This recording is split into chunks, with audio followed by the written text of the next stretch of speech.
All right. So welcome everybody. Good morning. Welcome to part 2 of creating meaningful hybrid and virtual internship opportunities for students.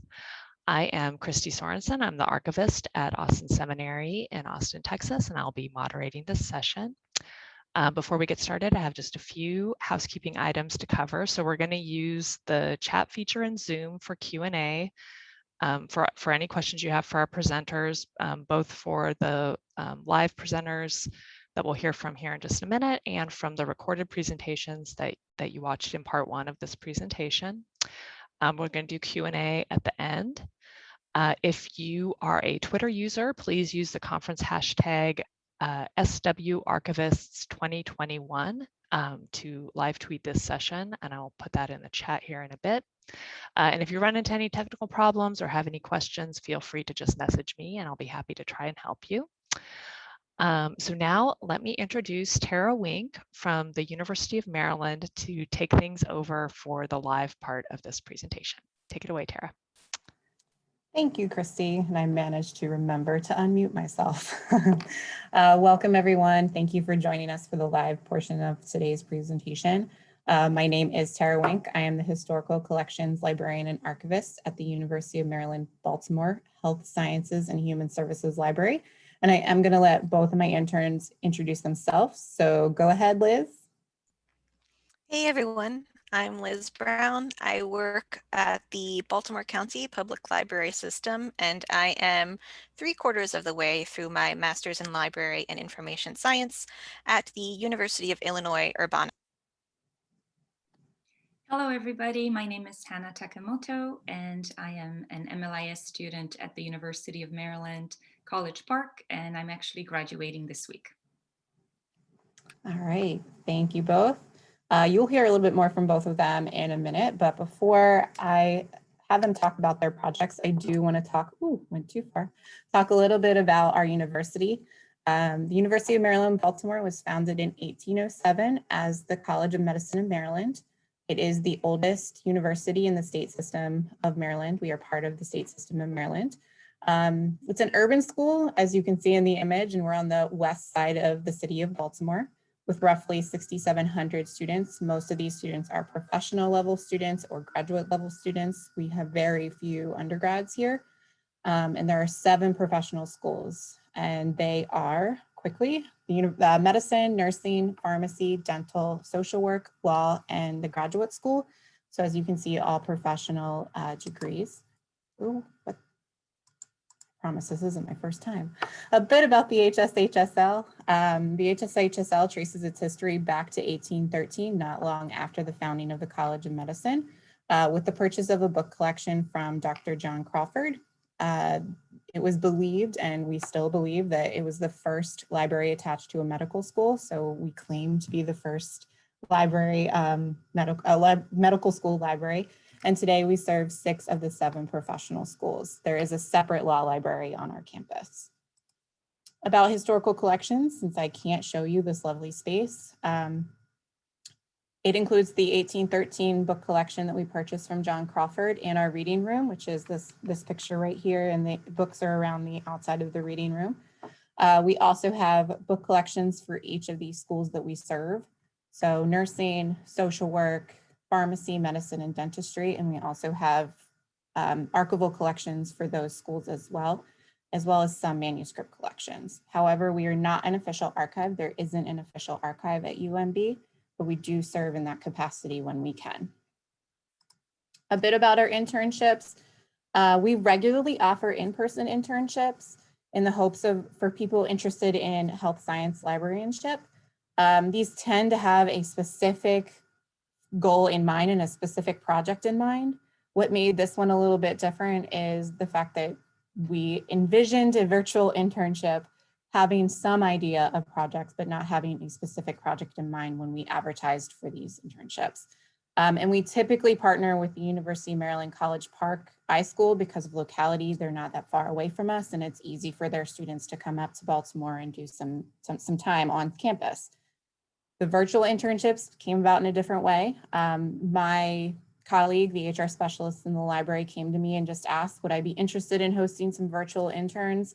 to continue to do our part to help students in the iSchools get experience.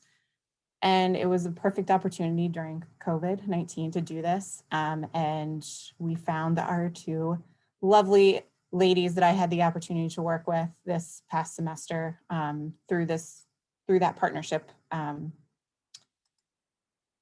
There are 5 components that we tend to get in an internship.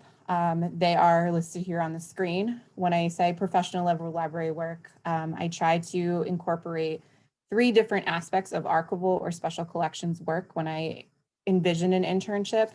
And those can come from archival processing or description, marketing and outreach, exhibits, historical research and reference help, digitization and metadata assignment, and then I have, the usual other category, so that students do get a wide variety of archival experience while they're working with me.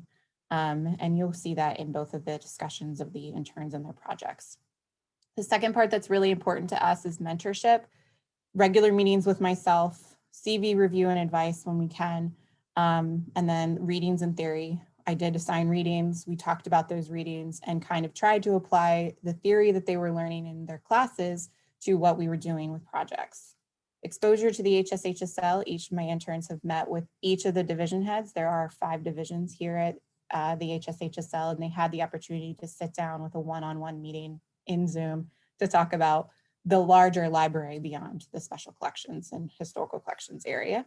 And then 5, what we're doing right now, opportunities for professional development, either through these types of meetings or just attending a meeting on campus or attending a meeting within the library that would have brought on new skills.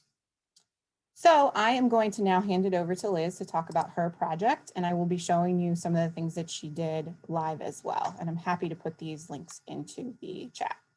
Go ahead, Liz. You got it. So I had 2 major projects that I worked on during the course of the semester. The first was the 1812 faculty minutes. These are founding documents for the university, which I transcribed. And as a result of working so closely with the text, I wrote a blog post to be published shortly on the HSHSL blog. The second project was the Greenwood Papers. These were kind of a mystery collection that I also transcribed and developed a finding aid for, which was sort of accumulation of trying to figure out what this collection was and why it was in our holdings.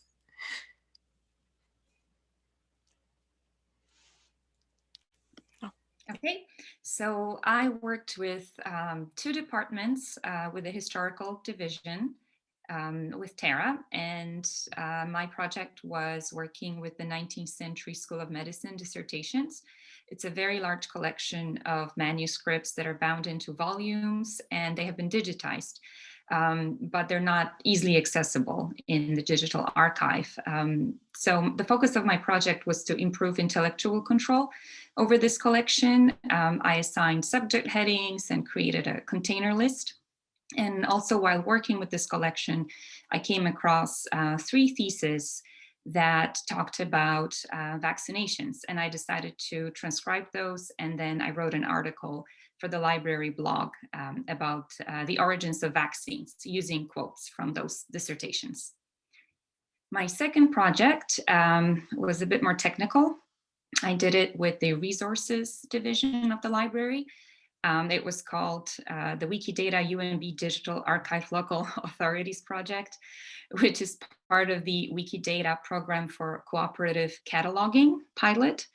And for this project, I created and maintained a project page, and I worked with a list of UNB scholars who are in the Library of Congress name authority file.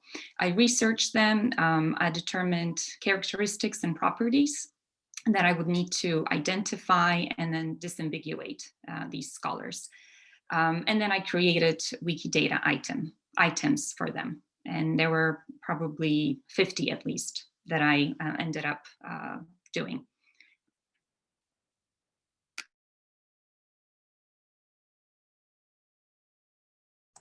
Thank you both. Now we're going to have time to talk a little bit like discussion questions. This is very much like a I will ask the question, the students will give their responses and some feedback on how our internship went.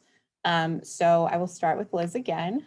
Liz, what are some of the benefits of a virtual internship? So I've been doing my entire coursework completely virtually, and it was very easy to sort of pick up doing a virtual internship from that background. There is a certain irony that I had to, I'm based in Baltimore, but I had to go to school in Illinois to get an internship with a Baltimore university because there is a lot of academic siloing within institutions. Normally, University of Maryland would probably only recruit University of Maryland students for internships, but because of the way we've changed over the past year, this opportunity arose, and I was very happy to take advantage of it. And Hannah? So I second what Liz said about the time flexibility and having a broader range of choices in terms of host institutions. I probably would not have even considered UMB, even though I am in Maryland, but it's still a pretty long commute for me. And then another very big benefit was having the undivided attention of my supervisor during Zoom meetings with the occasional appearance of a cat or a dog. And then being able to participate in online staff meetings. So I think if this was an in-person internship, those meetings would likely be scheduled outside of my regular work hours, and I probably would have missed out on them. So this way I was able to attend a lot more meetings than if it was in person.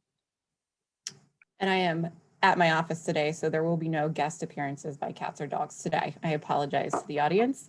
But I will add that the one thing that really was nice for me was the flexibility. Both Liz and Hannah could work at their own schedule and allowed them to work in evenings. They could work on the weekends. I'm the only person here in historical collections, so if it was on site, it would be a lot harder to negotiate and work with my schedule to make sure they can get access to the room. So I appreciated the virtual option as well. So the second question, what are some of the challenges that you encountered? Go ahead, Liz. So because of COVID, we were very much reliant on projects that had already been digitized before the shutdown. And so rather than being able to perfectly tailor the projects to exactly what my career goals or anything, we sort of had to sift through what had already been prepared. And there was a certain lack from the fact that having access to the physical collection was completely off the table.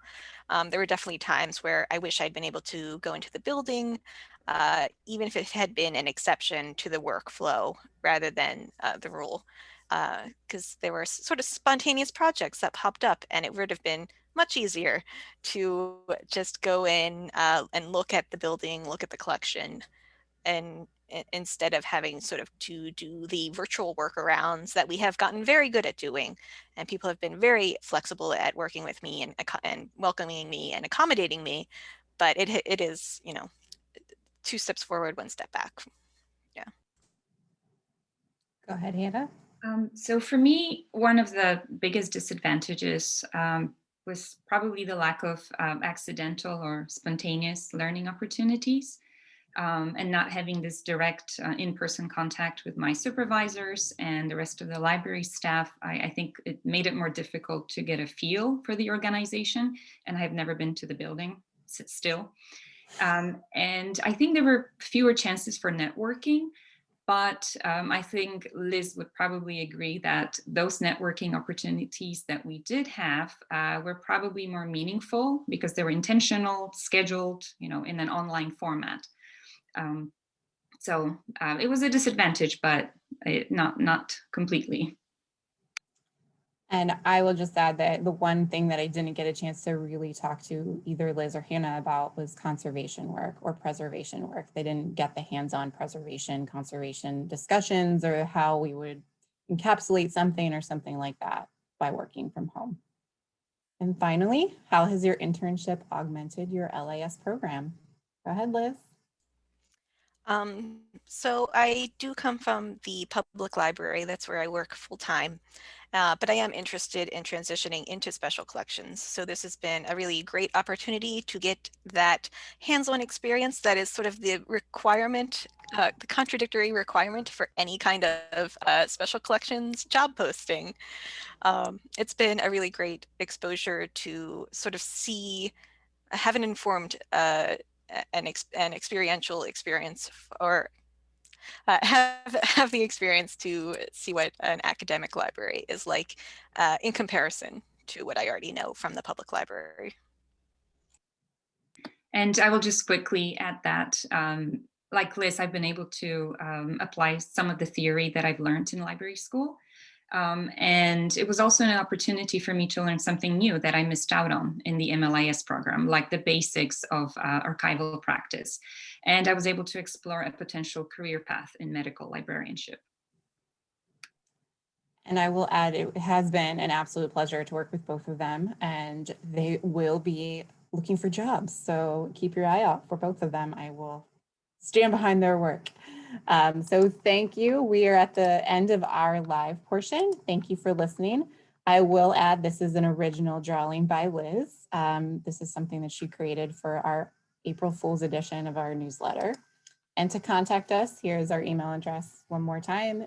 I'd be happy to answer any questions via email, or of course, right now we have time in the larger sense of the word to talk as a group, and I will stop sharing. Thank you all. Great. Thank you. Thank you all. This was a great presentation. And we're going to open it up now for Q&A, both for Tara and her interns, but also for the presentations from the first part of this session. And we have some great questions in the chat already, but as you think of questions, feel free to add them in the chat. We have about 30 minutes for conversation. So hopefully we can really dig into this a little bit. So the first question is from Samantha. She asks about the dreaded Zoom burnout. So with students shifting to online classes and everything being online internships and online fun, what steps did you take to combat Zoom burnout? And were there areas of online internships that helped to mitigate virtual fatigue? And this can be open to any of our panelists.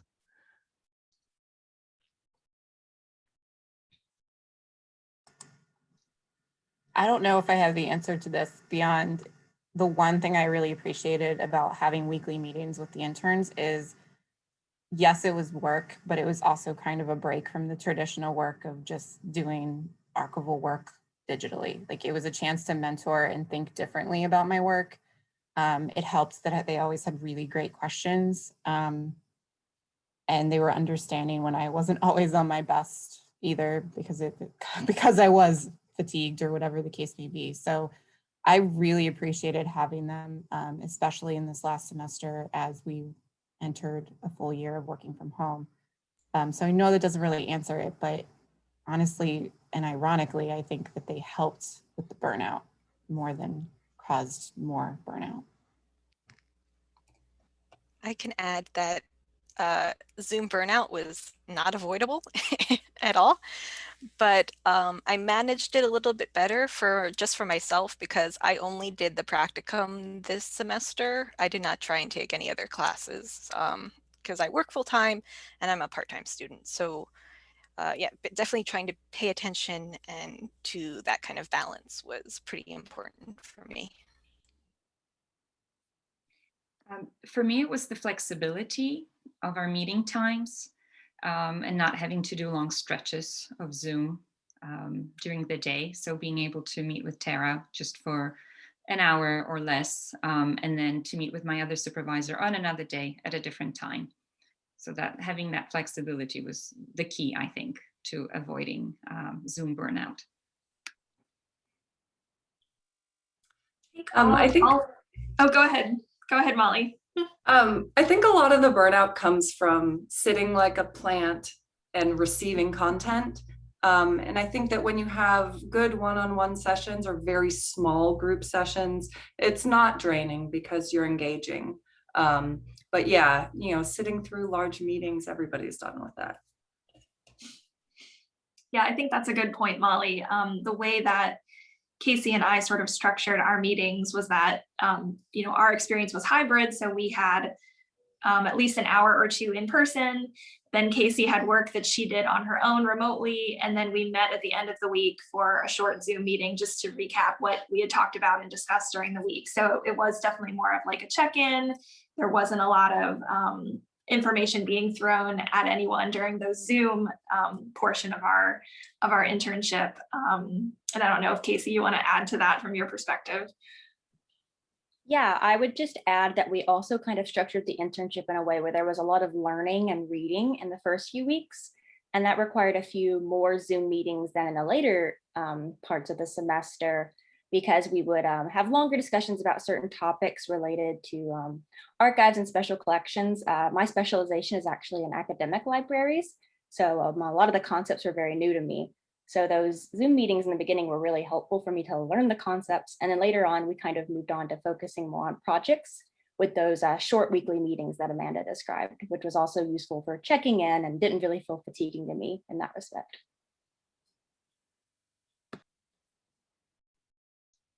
I would say in the case of Lynn and Marissa's internships, our situation was a little different because they were both doing things in their internships that they already knew how to do. And by the time that they had started the internships, they were sort of more experts on the things they were doing than I was. So we had bi-weekly, every other week I had a meeting with each of them. And I would second the idea that those meetings they weren't the norm. Like, I feel like the normal Zoom thing is that I have to sort of isolate myself in the house and make sure that people aren't going to walk in and that everything can be seemingly professional. But Lynn and Marissa know that that wasn't the case with our meetings. They were very informal, and my son would pop in and say hi, and that was fine. So that was a sort of different type of, much more sort of pleasing type of interaction, I guess. Great. Well, we also had a question here from Crystal, which is something that I was thinking about too. Tara, you mentioned that you assign readings to your interns, and I don't know if any of the other host institutions have that practice, but that's not something that I've done in the past with interns that I have, and I'm really, just like Crystal, very intrigued by the idea. So if you could talk a little bit about, like, both kind of in general, like what kinds of readings have been helpful, and then if you have specific recommendations, that I think we'd all be very interested to hear. Okay. So the ones that I assigned early on were, I'm trying to remember, you know, you think I would remember this like off the top of my head, but it's the traditional like archival reading, like intro to archives reading. Oh my God, the SAA, the SAA like series. So yeah, it's like the essentials, or yeah, I can't the remember what it's essential called series. either, but yeah. So I actually found like the really old version, 1976. It's actually available for free online. So I sent them links to that in a PDF format and had them read that. And then Hannah had no archival training. She hadn't really even had a class. So for her, it was a different discussion than it was for Liz, who was focused on archives. So for Hannah, it was just an opportunity for her to understand what it is that archives do and the point and what we're moving forward, why we're here, all of that. And I think that discussion was different from what Liz's were, and Liz's questions were much more pointed to what she was going to be doing as far as describing the Greenwood collection and that kind of thing. So the other readings that we had later on in the semester, much later on in the semester, the Skulls articles that came out from Penn and how they were going to be returning those skulls to the original quote unquote owners in Cuba. I had them read that, some of those newspaper articles, and we talked about the ethical concerns that may arise in archives or in museums, because we are working with items that weren't necessarily intended to be held by somebody permanently. And that discussion was probably one of my favorites, because I mean, is there a right answer at this point? It's one of those things that I really enjoyed their insight. And they asked some really good questions about how I felt on things, how I accept things, what our donor type agreements look like, things like that.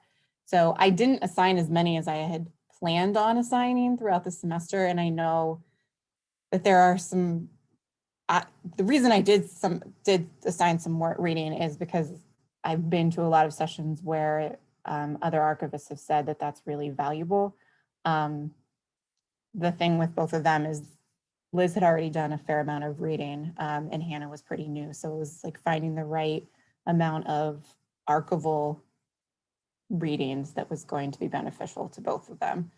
So, and honestly, they both had pretty big projects, so we didn't have a whole lot of time to do additional readings, but yeah, I'd love to hear if there's any other suggestions from the rest of the panel.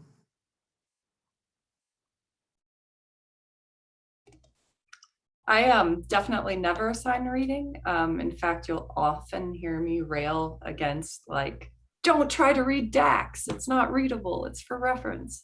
But I do often try to find out what my students are being assigned in school. And I try to relate that back to something I'm doing to have a discussion about what that is. And I'm always interested in what's happening with their program.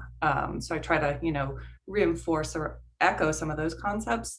But I do very often try to encourage them to do their own research to come up with solutions to real problems that come up in their internships. So, you know, I do less handholding and more, this is the problem, how can we fix it? What have you found out?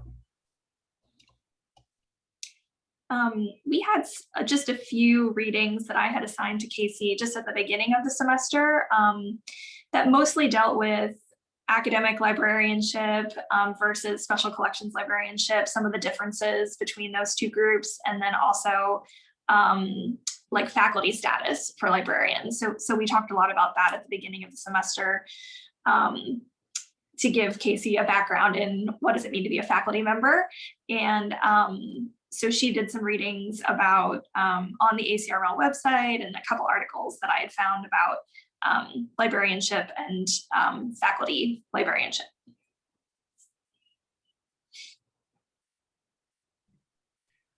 Lynn and Marissa both took the digital editing course I taught last summer. So I think that the theoretical readings that I would have had them do, they had already done. But I really liked your slide about the sort of components of an internship and the way you'd systematized the readings and also the professional development. I mean, I think that those things have always been present more or less in internships that I've had students do, but I've never thought of it as sort of identifiable categories of things that should be included. So I appreciate that. Thank you for showing us that. Sure, I actually had a lot of help from my HR specialist.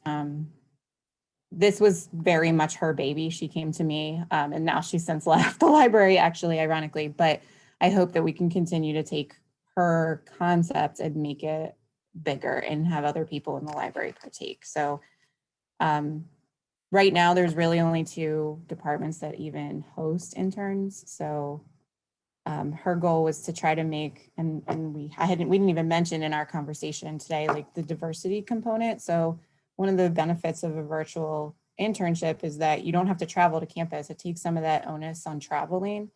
And we really don't get a lot of people of color applicants in internship opportunities because we personally can't pay for UMB. We don't get money for interns. Yes, we're the University of Maryland, Baltimore, but the library itself isn't super supported financially. So one of our hopes in doing the virtual environment was, hey, you don't have to travel here, pay the parking, pay the train or whatever it is to get here. And you can still get some experience, mentorship, that kind of thing. So that was our goal from the beginning. Yeah, I've really found that the question of whether to pay interns is really controversial. And I've gotten some very, very strong language in reviews back from grants that I've written that included unpaid internships. I personally think that if you're getting course credit for it and you put a lot of effort into having a really good, meaningful experience for the student, that I don't think payment is necessary in a lot of situations, but that's almost taboo to talk about in some circles. You aren't wrong there. I mean, it's definitely, I would love to be able to pay our interns. I mean, I think that they do the work that a staff member would do as well. So, and that is why I make sure that there is multiple components involved in an internship, and it's not just one project, and that they have something that they can take and put on their CV. So both Hannah and Liz wrote blog posts. They can link it to their CV soon. It's coming, I promise, Liz. And the finding aids too that Liz has created will definitely be made live. Hannah's, we didn't get very far in the project, but she's set something up for the future, and we will be able to continue with that project because of what she started. So, and with her work in the liquid data project, I think that she can point to things there on her CV. So that's always really important to me. Just wanted to add something to the discussion about paying your interns. I'm in the US on a visa that doesn't allow me to work and receive money for any type of work that I do. In fact, it prevented me from volunteering at the Library of Congress, the type of visa that I'm on. So ironically, doing an unpaid internship was the only way for me to do one. And many of the ones that I've seen were paid. And I knew that there was no point applying because, you know, somebody who can actually take the money should be doing it. So that was an upside for me. Yeah, I think, I mean, both the issue of paying and not paying, and Carol, what you said, sort of the flexibility that a virtual internship allows in terms of diversifying the types of people who can apply, including people like Hannah who cannot get paid for things, kind of feed into the next question we have from Samantha, which is about the digital divide. So when you're asking people to participate in a virtual internship, obviously they need access to a certain level of technology, certain hardware, or they need internet access, or they need to be able to use certain programs. Is that something that your institutions were able to help you accommodate, or did you have to do anything to kind of change the parameters of your work in response to different levels of digital access? If students, you know, wanted to complete the internship but didn't have access to the technology that you needed.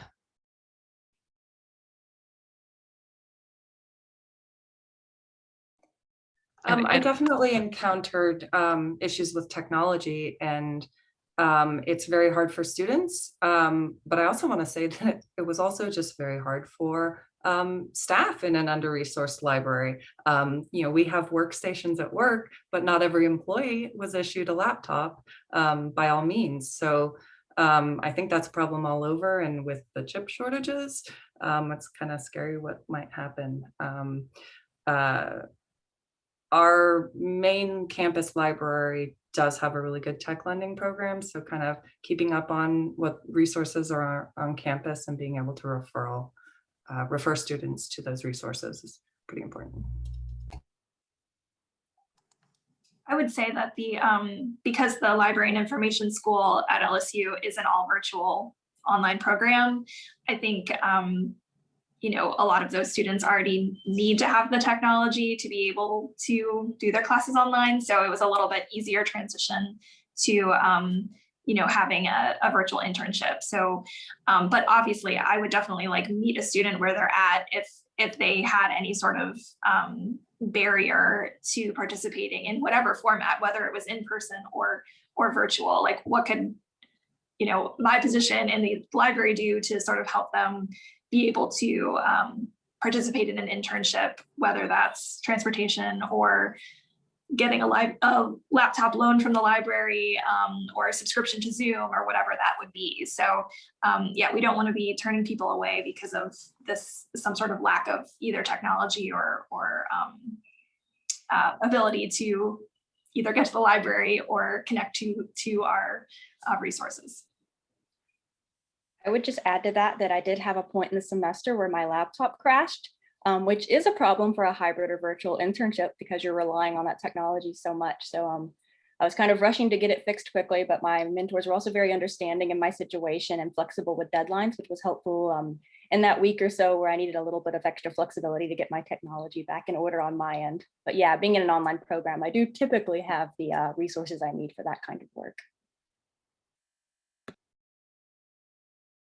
Yeah, doing, I guess the benefit of doing a virtual internship during a pandemic is that everybody is super understanding of any technological issues you might run into.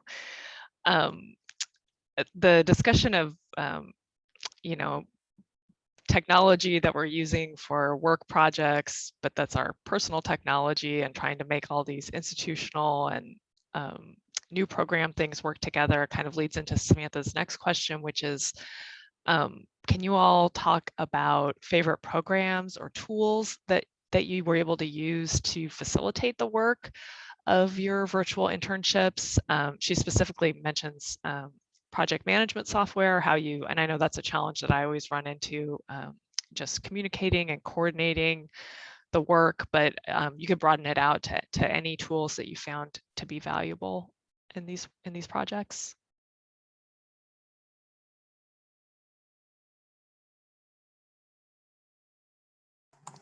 Maybe we're old fashioned, but we used Google Drive a lot.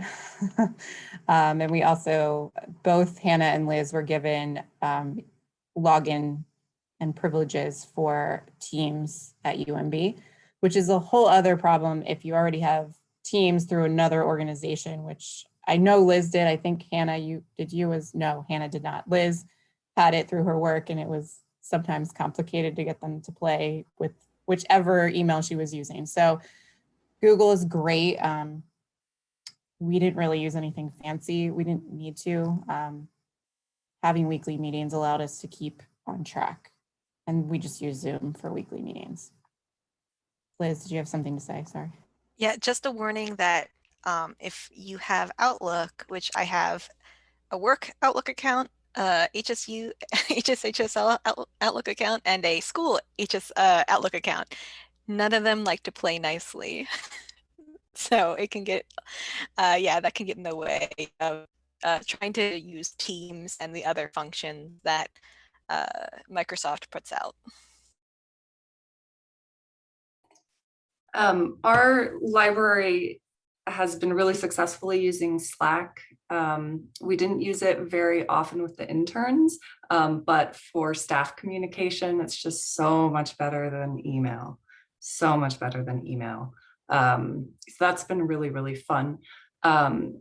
In previous jobs, I've worked at very kind of process obsessed teams who are kind of constantly changing their tools. You know, we're going to do Trello and we're going to do Confluence. And I think that's often when there's too many of those things, it's just a burden for everyone. And only some people like certain programs, and they don't work if everybody doesn't buy in. But when you're doing projects that really involve a lot of different stakeholders, Trello has been pretty useful in the past.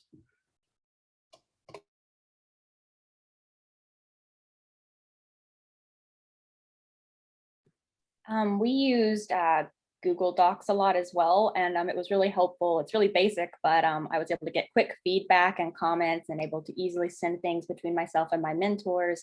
I made a LibGuide, for instance, and I was able to make an outline and kind of get feedback through that. And we've also been writing our article about the experience through that program as well, which has been really useful. Yeah, I think the university would probably prefer us to use our LSU Box accounts, but we were using Google. We also, we were pretty low tech. It was mostly just Google Drive and Zoom.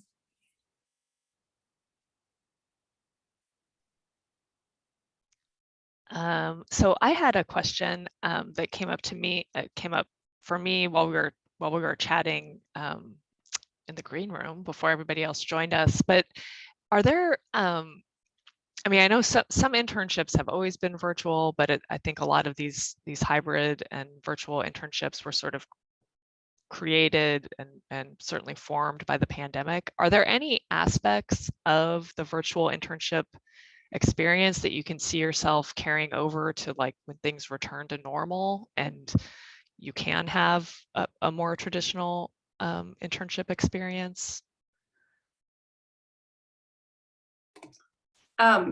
Here in Tucson, I just lined up 2 more internships, one hybrid and one completely virtual for the summer and fall. And for the summer internship, the student works full-time, and she was more than willing to do face-to-face work, but her schedule just really didn't allow us both to find time that was good for us. So we decided to do a virtual internship to help with that accommodation. And then in the fall, I'm taking my first ever intern from another state. So our program is also online, and we've designed it to be the first finding aid that we're going to write for a Born Digital collection. So I'm going to figure out a way to get a large hard drive full of files over, and we're going to do that new kind of processing. I'm pretty excited about it. That is where things like Teams and SharePoint come in handy when you need to share large things like that. So Liz was able to see the actual Greenwood letters and process the collection. Even though it's a physical collection, she could process it using SharePoint. So good luck, Molly. It was interesting because I've also not done a completely Born Digital collection myself, so it was a learning process. I think that we will probably offer virtual internships in the future. Hannah's project in both my department and the resources department is something that an intern could step in and continue on. I think there's still more work to be done in both of those projects, and it's not something that I will have time to do, or we have a staff member to do, but it is important work. So, and you get to learn library archival things as you're working on it.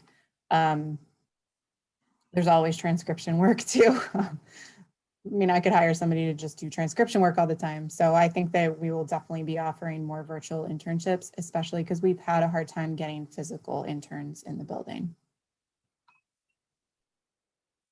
Yeah, I agree that I would definitely still be open to virtual internships in the future. I just want to make sure from my end, I'm in a public services department and special collections. So a lot of that usually means hands-on work. And I would want to make sure that I would have, the point of this session, meaningful projects for students to work on, even though it's going to be in a virtual setting. And so sometimes it takes me a little bit of time just to come up with those new projects in my department. There's always technical services work that can be done remotely, but sometimes it's a little bit harder to come up with like the public services focused work in a virtual setting. So as long as I had projects available, I would definitely, be willing to work with another internship virtually.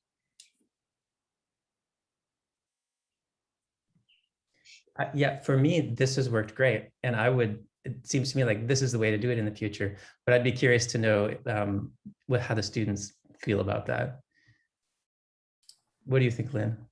Yes, I think particularly since my internship is part of a larger project at our institution, it would, one thing I kind of discussed in my presentation was the use of virtual workshops in the future to make it so that more people could be involved in the project. I also think that would make it easier for future interns taking my place to be able to have more time, have more flexibility in teaching others TI XML coding and engaging them with the archival materials from the Eartha M and White collection, which I used for my internship.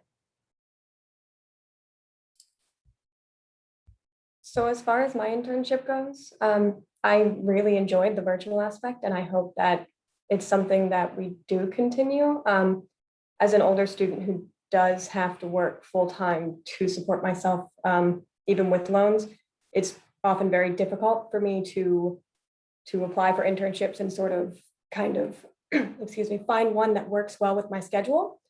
And so the virtual aspect of this was perfect and very helpful, and it was very, I guess, easy to meet with Dr. McCarl when I needed to, because it wasn't hindered by having to be in person. Great. Thank you all. This has been such a wonderful presentation. We are unfortunately all out of time, but I hope everyone will join me in giving a virtual round of applause for our panelists.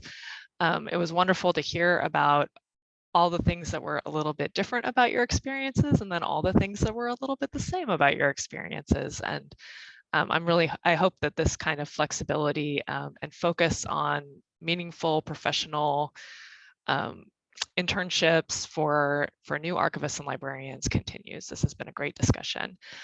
So coming up next on the schedule, we get a short lunch break. And then at 1 p.m., please join us for the poster presentations. Those are all available to watch at any time during the conference, but there'll be an opportunity to interact with our presenters live at 1 p.m. So enjoy your lunch, and we'll see you in a bit. Thanks, everybody.